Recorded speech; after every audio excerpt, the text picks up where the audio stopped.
Welcome to Nationwide on the network service of the NTA. I am Norlene Ebel-Ame with the news. Let's begin the bulletin by informing you that President Bola Tinubu will depart Abuja for Beijing, China later today on an official visit. The president will have a brief layover in the United Arab Emirates, and while in China, the president will meet with President Xi Jinping and hold meetings with Chinese business leaders on the sidelines of the Forum on China-Africa Cooperation. A statement by Special Advisor on Media and Publicity Ajuri Ngilale says President Tinubu will be accompanied by senior government officials on the trip. In other news, Nigeria's First Lady Oluremi Tinubu has called for a strategic shift in the registration of significant life events such as birth registration for every Nigerian child for them to have a name and nationality recognized under the law. She made the call at the official launch of the Renewed Hope Initiative project to accelerate birth registration at scale in the country. The project, in partnership with the National Population Commission and development partners, aims to mobilize leadership and political commitment from critical stakeholders to ramp up birth registration, leveraging community participation and technology. The First Lady, who presented commemorative birth certificate to babies under age 5 at the ceremony, highlights the significance of the exercise for national planning, realization of sustainable development goals, and fundamental human rights of the Nigerian child. To all parents, birth registration is vital. It is the child's legal proof of identity as a Nigerian, without which children will not be fully recognized by the government. They could miss out on government's provision on health care, education, and other social amenities. This, indeed, is a great opportunity to scale up our mandate to ensure that every birth, every death, every significant civil event is recorded accurately and promptly. In a similar news, to improve population health outcomes, there is the need to unlock financing opportunities for human resources for healthcare in Nigeria. This was the position of the Minister of State Health and Social Welfare and Commissioners of Finance and Health across the country at the second National Dialogue on Human Resources for Health at the instance of USAID and the partners. Elizabeth Omori reports. One of the important blocks of the health system is an effective and competent workforce. This, key actors in the health sector believe, can be achieved through mobilization of resources for the workforce agenda. And this national dialogue seeks to address contemporary issues challenging the medical workforce in Nigeria. Good working environment with appropriately equipped facilities are fundamental. Funding is key to all of this. Investing in the health workforce creates jobs. improves gender equity. Brain drain, functionality of primary healthcare facilities, research, incentives and rewards were part of the discourse with adoptable solutions. Productivity and capacity is important. By productivity, there has to be the measures to ensure they are at work when they should be at work. So we want to erase or minimize as much as possible absenteeism. It is even supporting health services beyond an economic issue. It is also a moral issue. To attain universal health coverage, they suggest adequate budgetary allocation and professional practices. Elizabeth Omori, NTA.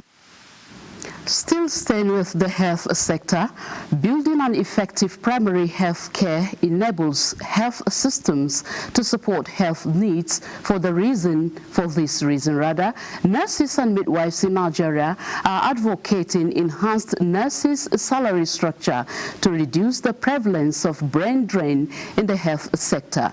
Elizabeth Omori reports that this was at a meeting where members of the National Association of Nigerian Nurses and Midwives deliberated on challenges threatening their noble profession. Recently, we saw a national policy document on migration that is circulating. Well, we have looked at that as a theoretical document, which I believe, if something physical is done and address the issue of nurses, then we have the opportunity to say that government has responded. So we are anxious to hear inclusion of nurses and midwives on policy decision matters. Issue of the closure of the nursing and midwifery portal, whereby nurses are not able to access verification, especially those people outside the country, finding it very difficult. A lot of them being deported. It's a great challenge and it's demoralizing. It's not impressing at all. And a lot of our young nurses too here cannot even verify their certificate. So it's a great challenge. So we are looking up to government to decide and quickly open the portal for the free, verification of nurses. Insecurity, provision of up-to-date medical equipment at primary health centers, employment of qualified practitioners were part of issues they insist need urgent attention. In other news, Rotary International's Nigeria National Polio Plus Committee has presented the 2024 Polio Field Workers Awards to the deserving field workers in Nigeria to eradicate poverty, to eradicate activities in Sokoto State. Dalhasu Abdullahi reports that the event was held at Epidemiological Unit Specialist Hospital, Sokoto. Award presentation performed by the Nigerian National Polio Plus Committee is in recognition of the courage and high sense of responsibility to duty exhibited by the awardees in the field against all odds. The award is aimed for identifying people who have put in their maximum efforts to ensure all eligible children are vaccinated with the potent polio vaccine. Among the celebrants are the Executive Secretary, Sokoto State Primary Healthcare Development Agency, Dr. Lare Aliyu Tambuwal, the Incident Manager, Dr. Hamza Yusuf, the Marafon Kwani Aliyu Tambari, the District Head of Bodinga, Muhammad Bello Abdurraouf, Sole Administrator, Sokoto North Local Government, Murtala Umar Nkobo, and that of Sokoto South Local Government, Ibrahim Muhammad Danyaro. Others included the State Immunization Officer, Bashar Garba, and field workers from Sokoto South, Sokoto North, Benji, Yabo, and Wamako local government areas, among others. We usually celebrate it every year. People who have done seriously to push forward the button for polio eradication. We are doing it to pay back to the society and the community that made you, to encourage others to do so. If you put our hearts together and all come together, doing good in the world, I think it will be a better place. The gesture will be extended to other identified committed stakeholders in Kebbi, Zamfara, and Katsina states in the coming days. In Sokoto, Dalhatu Abdullahi, NTA News. Granting of financial autonomy to the state legislature through the 4th and 5th alteration of Nigeria's constitution is no doubt paving way for critical reforms in the country's legislative process. To further consolidate on this, a one-day reflection session for speakers and clerks of state houses of assembly, ongoing reforms and the emerging governance issues at states held in Abuja. National Assembly correspondent Joshua Ogunjide reports.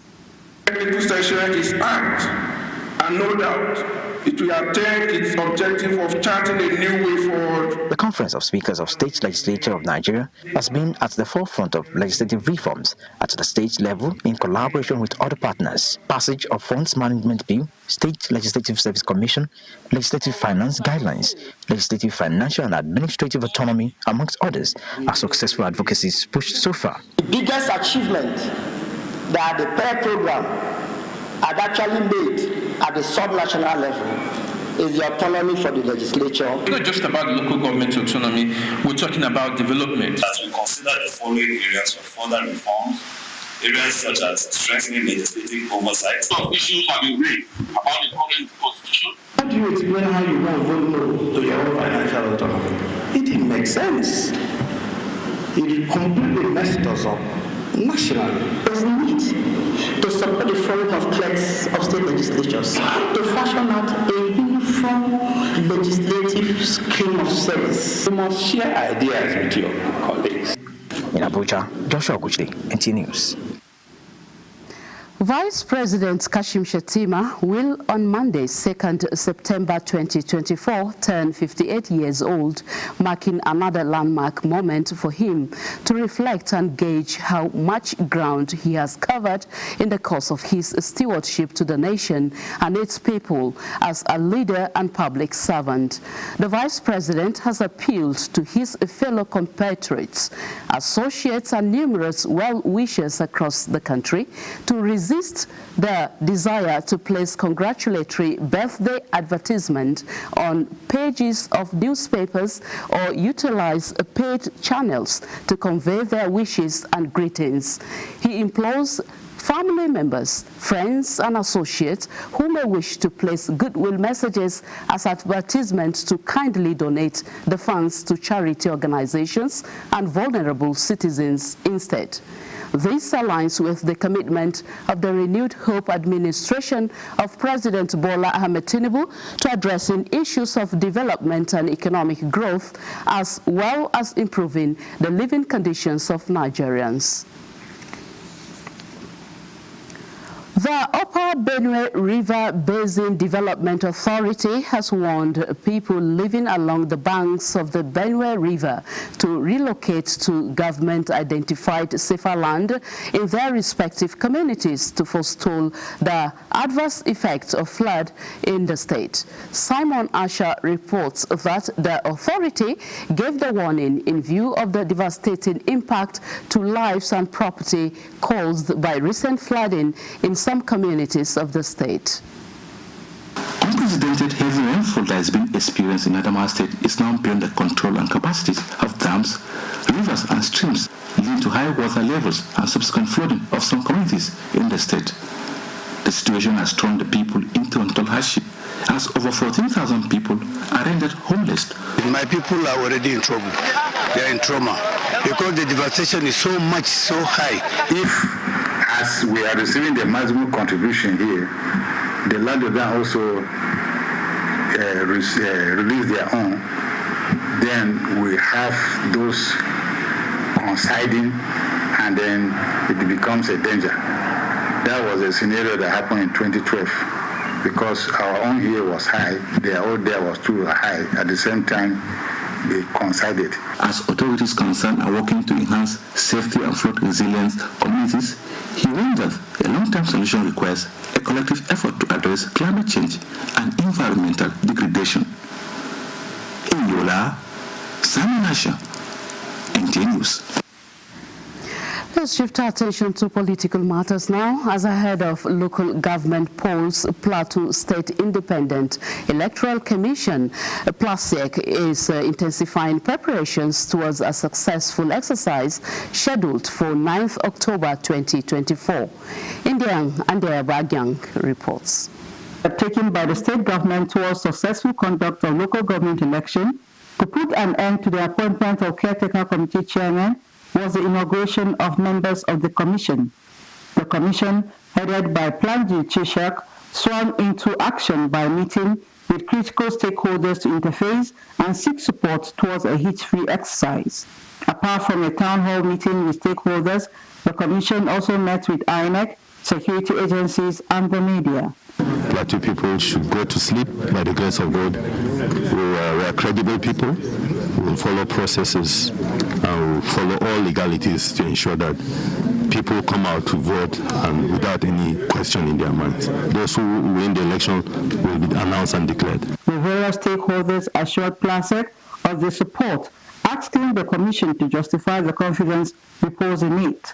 Key players are of the belief that the move to ensure democratically elected chairman by PLASEC will enable the councils benefit from the autonomy. In Jos, Indian and Abuja, NTA News. We have joining us live Caleb Gochin to provide an update on the situation. Hello, Caleb.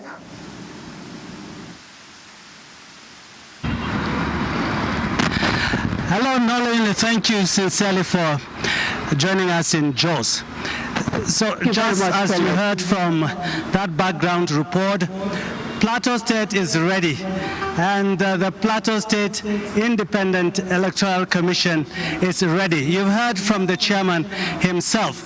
So there are about 11 actually political parties that are participating in the elections, with 2.7 million citizens captured in the register.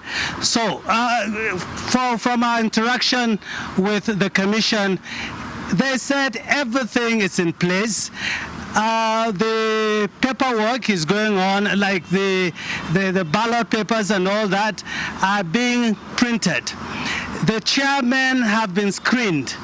It is now the councillors that are undergoing their screening. So we've been assured that everything is going to be done to ensure that this election is successful.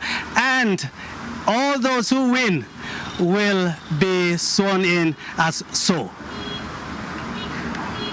All right, Caleb, aside the meeting and the visit to stakeholders by PLASEC management, what are they doing about logistics arrangement? Any efforts in this regard?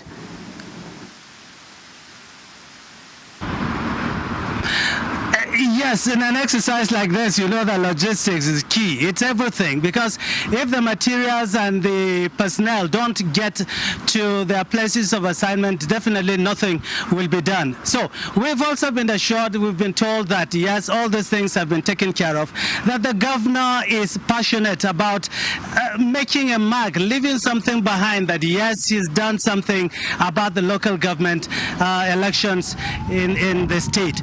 If you remember, Plateau State is one state that has not really tempered with the resources and everything that concerns the local government. So this also they want to do, come the elections. So they want to ensure that nobody is is put aside. Everything is going to be done to ensure that, yes, Plateau people come out and exercise their franchise. And nobody is going to toy with that. That is the assurance they said.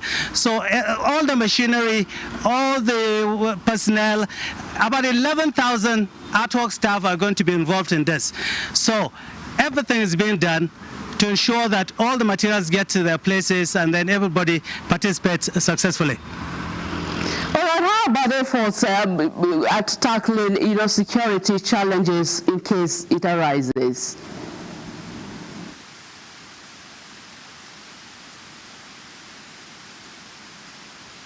Talking about what efforts are they making to tackle security challenges on the plateau?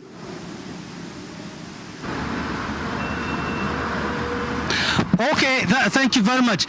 The members of the State House of Assembly have also worked on that. They have amended some sections of the Electoral Act, that's the State Electoral Act, to ensure that everything runs smoothly.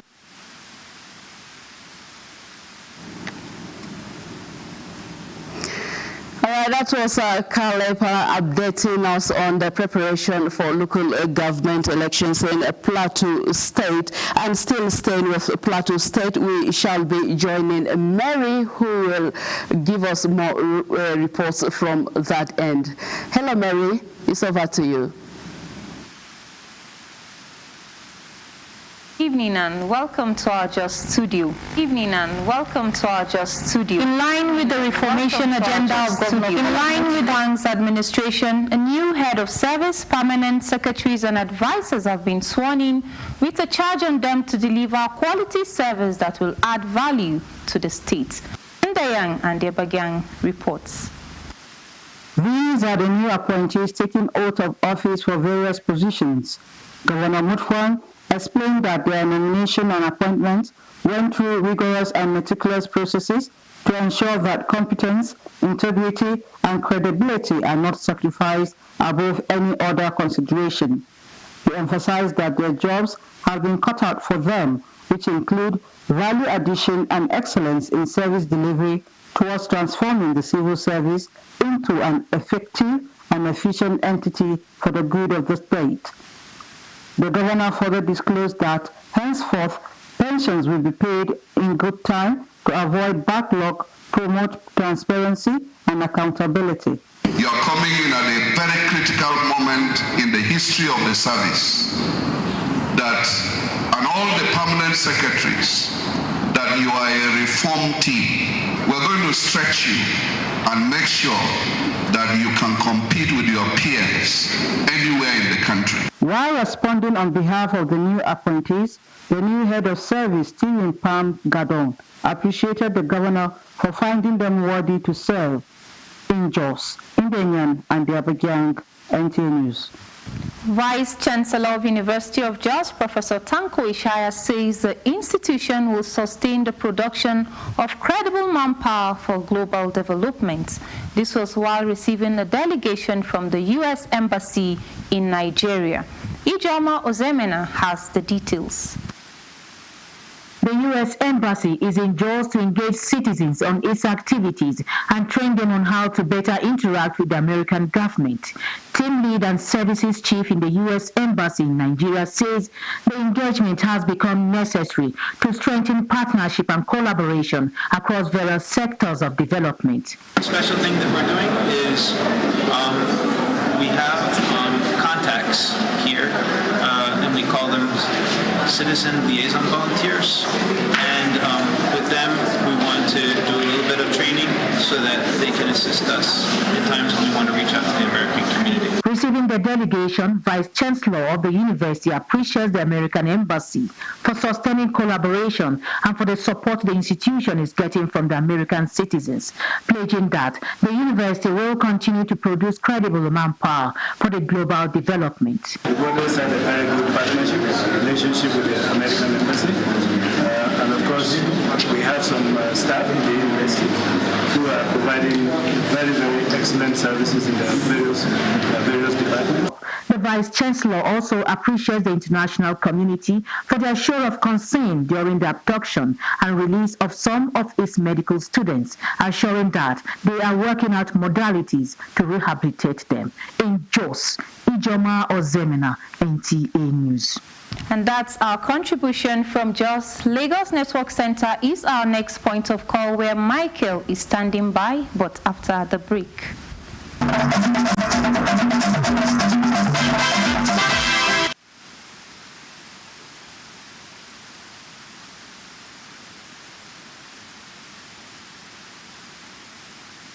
Joining us in Lagos. Financial experts say Nigeria's 3.19% gross domestic product growth in the second quarter of 2024 is a positive response to the various trade and economic policies initiated by the present administration, expressing optimism of further upward curve as these indices will stimulate investment. Correspondent reports that the need to sustain initiatives for growth was, however, emphasized.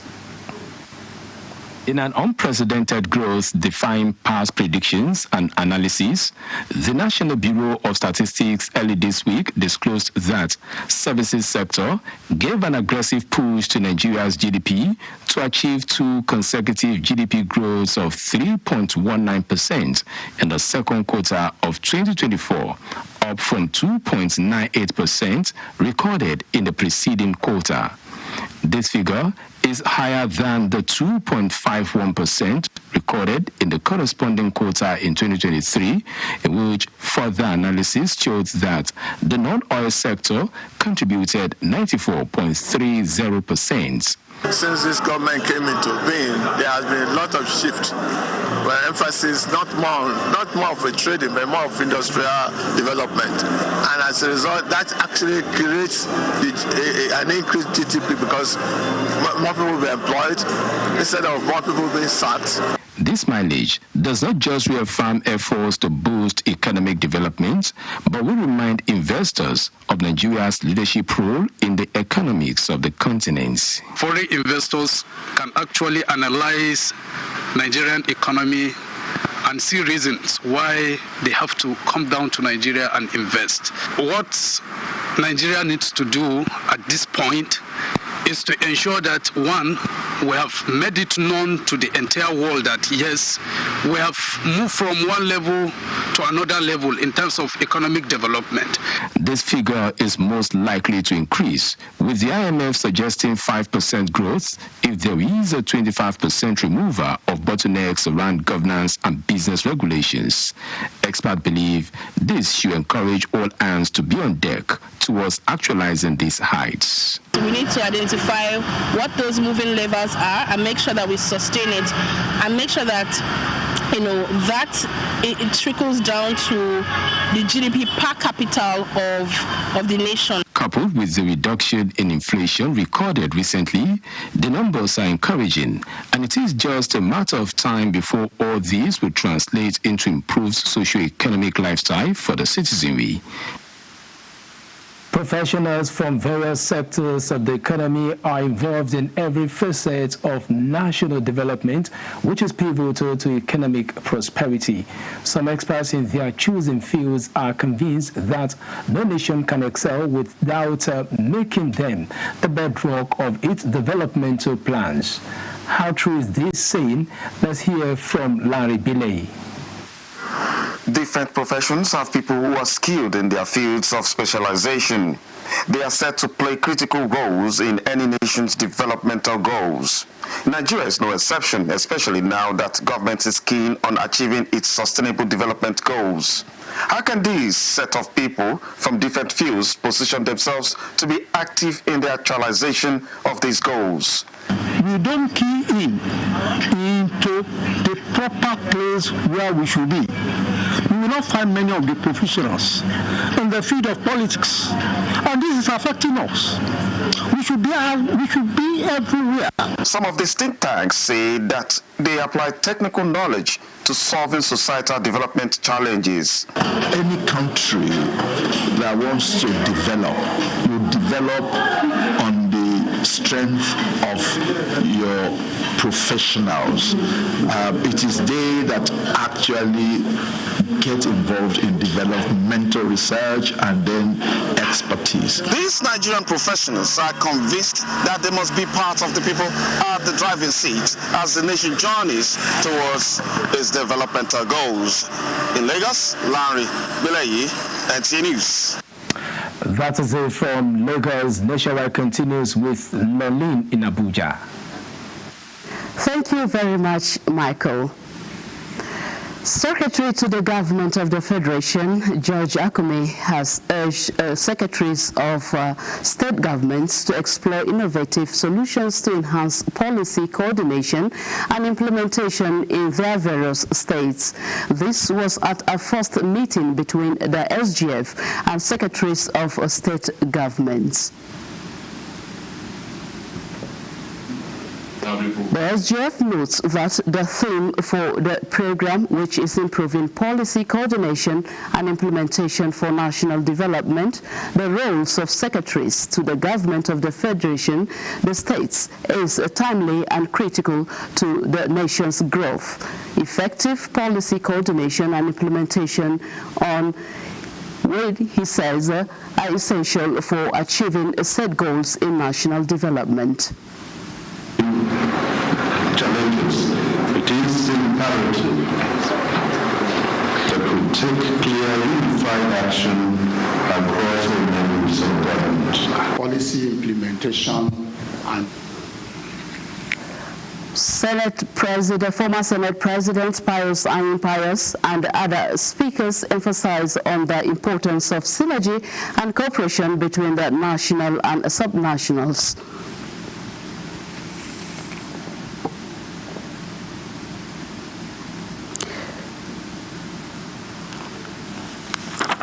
President Nigeria Labour Congress, Joseph Ajero, says he was questioned about a particular tenant at the Labour House complex before he was asked to leave.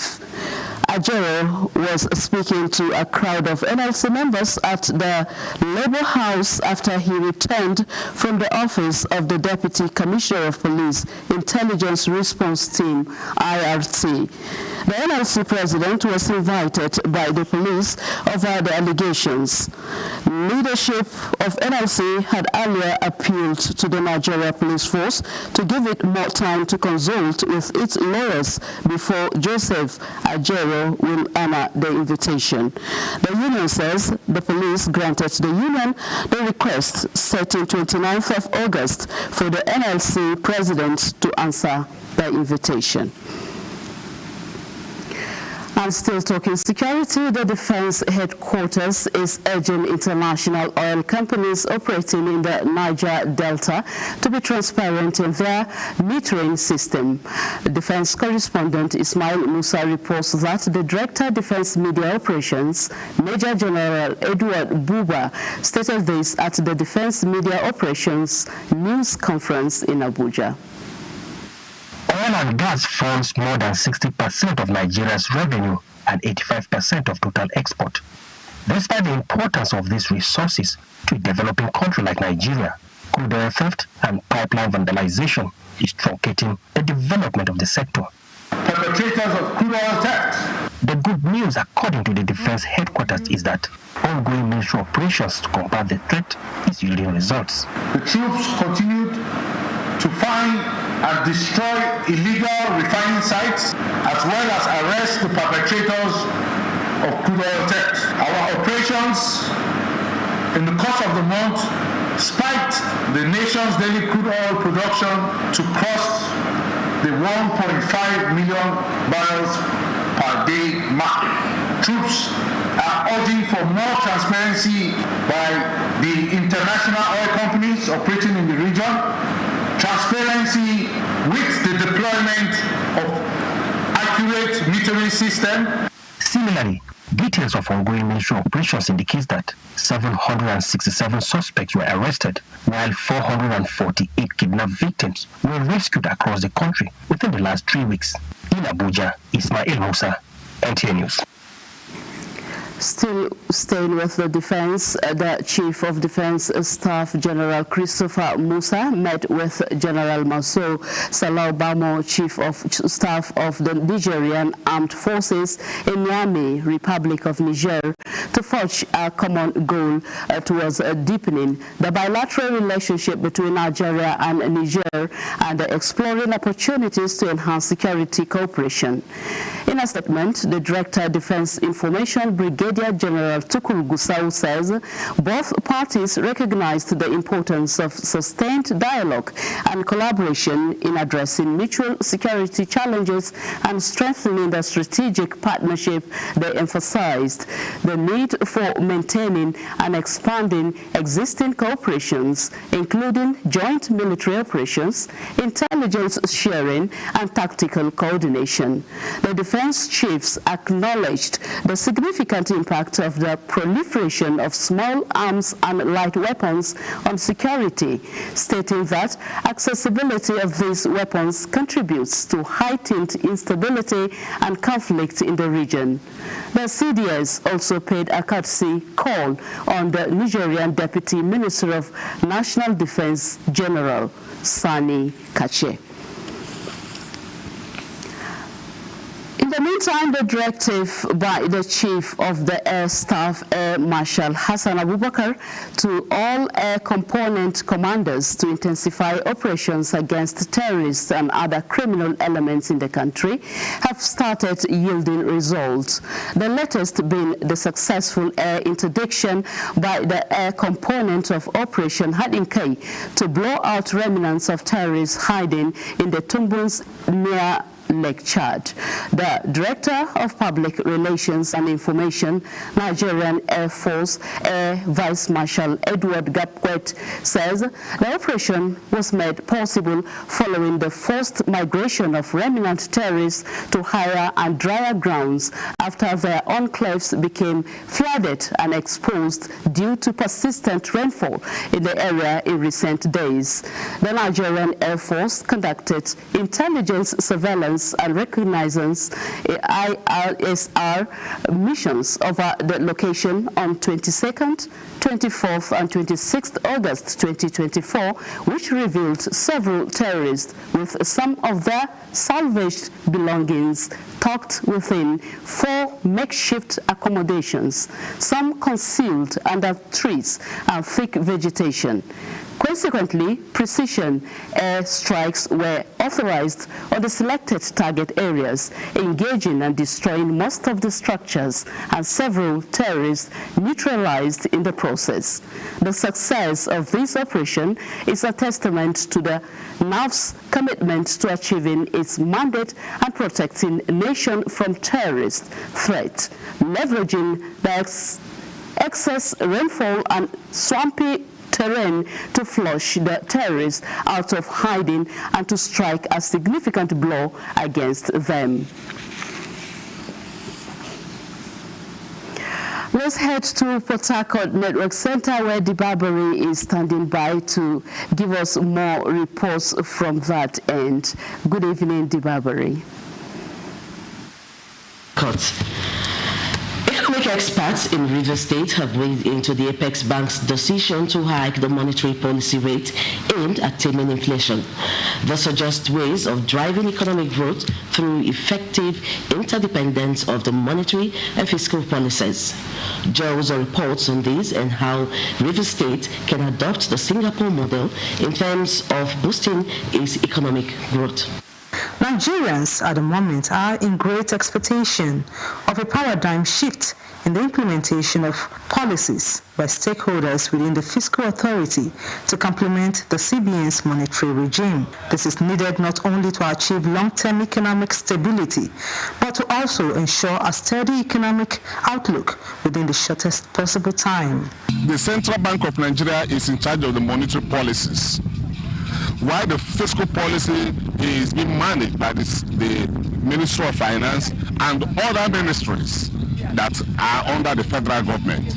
And the central bank cannot achieve economic stability alone through monetary policy manipulations.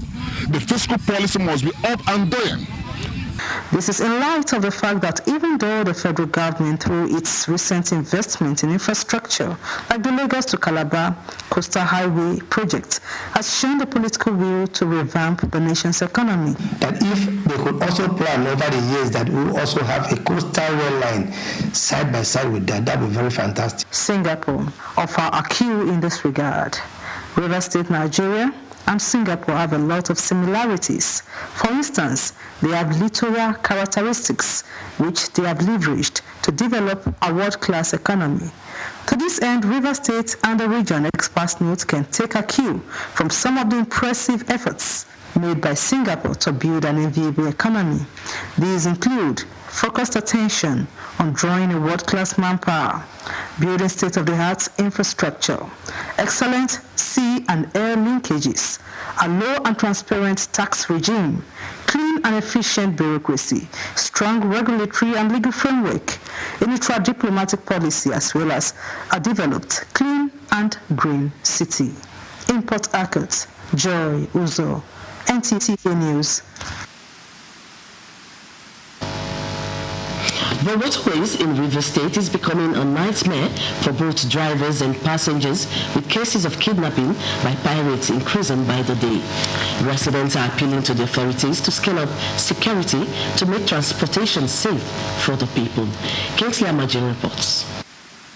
Activities of sea pirates along the major waterways in Rivers State have remained unabated for some time now. The situation has been heightened by daily attacks and kidnap of maritime travelers and their valuables along major routes leading to Bonny, Kola, Bile, and other coastal communities. Some local boat operators allege that the gunboats along the waterways only provide surveillance to the multinationals, leaving the people to their fate in the hands of pirates. The situation of insecurity is real in the river. There is no doubt about that. We would like government at least to put security on the river so that we can be protected and also make available boats for rescue. About 3 victims are reportedly abducted by kidnappers a few days ago, and the people are appealing to the River State government to provide logistics to security agencies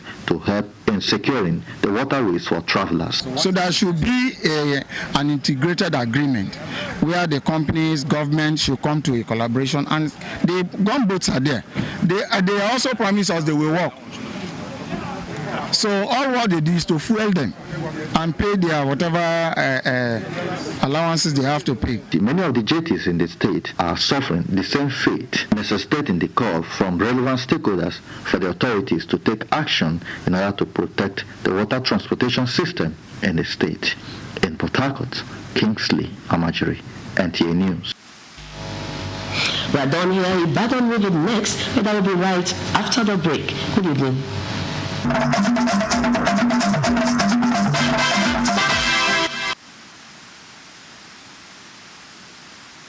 You join us in Ibadan. A 3-day national conference organized by Service Compact, Servicom, in collaboration with the House of Representatives Committee on Intergovernmental Affairs, has come to a close in Ibadan, the state capital. The conference themed Promoting Excellent Service Delivery in Public Service aimed to instill a culture of excellence in Nigeria's public sector. Ayomiko Ajibola, who was at the conference, now reports. The 3-day conference gave opportunity to participants to share ideas and experiences with regard to building leadership skills and commitment that will enhance employees' engagement and productivity in various NDAs. The conference engaged head of NDAs and other stakeholders to discuss strategies for improving public sector performance. And part of the lesson that we have learned from here is that service delivery is not an end to itself.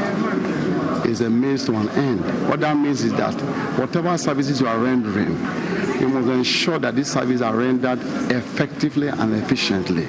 This training has taught us a lot about leadership skills, those skills that we need to drive service delivery. At the end of the conference, a communique identifying comprehensive training on how to build and sustain an effective performance management system for effective and efficient public service delivery, among others, was presented and adopted. We hope to drive it home to ensure that all that we have said that is on the communique comes alive, and indeed services are improved, and that we have this sustained drive towards promoting excellence. 54 MDAs were represented at the 3-day conference in Ibadan. Ayemiku Ajibola, NTA News. Harnessing various opportunities in today's world to secure a sustainable future has been identified as the only way to achieve all the sustainable development goals by the targeted year 2030. This was the submission of relevant stakeholders at the first Kwara Sustainable Development Goals Convention organized by the Kwara State Government. Aisha Abubakar Yahaya has the report. The Sustainable Development Goals are a global call to action to end poverty, protect the earth's environment and climate, while people everywhere can also enjoy peace and prosperity. This is why the Kwara State government decided to organize a convention on Sustainable Development Goals, thereby chart a way forward with relevant stakeholders, especially on how Kwara State can be on top of our game to enable Nigeria meet up by the year 2030. Our goal is to explore vital topics that will not only help us navigate the present, but also ensure a prosperous and secure future for everyone. At the convention, stakeholders were of the opinion that if all hands could be on deck, sustainable development goals could be achieved by the stipulated year, which is 2030. It's the important thing we have locally here in Nigeria, in Ilori precisely, which is the sawdust, the maggots, from the organic waste, where we talk about plastics to create economic prosperity, which we are actually doing all this in Nigeria here already. Collaboration, accountability, transparency, these are key things. And many of these key things can be driven by adopting digital innovation. At the end of the convention, speakers and stakeholders were able to explore vital topics, especially in information technology, entrepreneurship, digital innovation, and agriculture. Aisha Abubakar Yahaya, NTA News. That's it from Ibadan. Nolin, it's back to you. Thank you very much, Kemi. Moral decadence has become a pervasive issue in Nigerian society, threatening the very fabric of the nation's values and principles.